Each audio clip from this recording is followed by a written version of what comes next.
আজকে এখানে আমার সামনে উপস্থিত বিরোধী দলীয় নেতা কাশিমপুর জেলখানার কথা তো মনে পড়ে। একসঙ্গেই তো ছিলাম, নামাজ পড়েছি, খাওয়া দাওয়া করেছি, কঠিন চ্যালেঞ্জ দিয়ে আজকে আমরা মাঠে নেমেছি। এই চ্যালেঞ্জটুকু পাওয়ার জন্য দীর্ঘ 17 বছর আমাদেরকে অপেক্ষা করতে হয়েছে। আমাদের মাননীয় প্রধানমন্ত্রী দেশের বাইরে নির্বাসিত জীবনে ছিলেন। দেশনেত্রী বেগম খালেদা জিয়া অত্যাচার নির্যাতনের শিকার হয়েছেন। আমরা দেশনেত্রী বেগম খালেদা জিয়ার নেতৃত্বে একটা কঠিন আন্দোলন করে আজকে সবাই মিলে পার্লামেন্টে এসেছে। একমাত্র স্মার্ট সিটি বসুন্ধরা, আধুনিকতায় এক ধাপ এগিয়ে।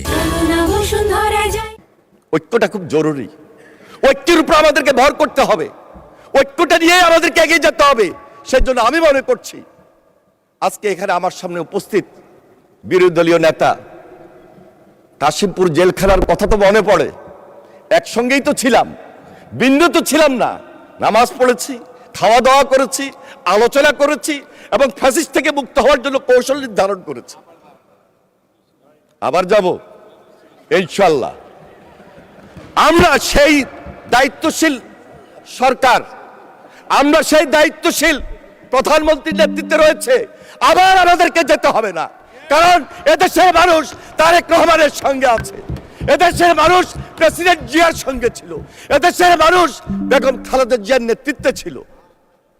আবার যাওয়ার ব্যবস্থা করবেন না বিরোধী দলীয় নেতা, কারণ যেই কথাটুকু পার্লামেন্টে বলছি, যেই কথাটুকু জেলখানায় বলেছেন, তার সঙ্গে কিন্তু আজকে চট্টগ্রামে যখন মিটিং হয় লালদিঘির ময়দানের, তার একটু মিল খুঁজে পাই না।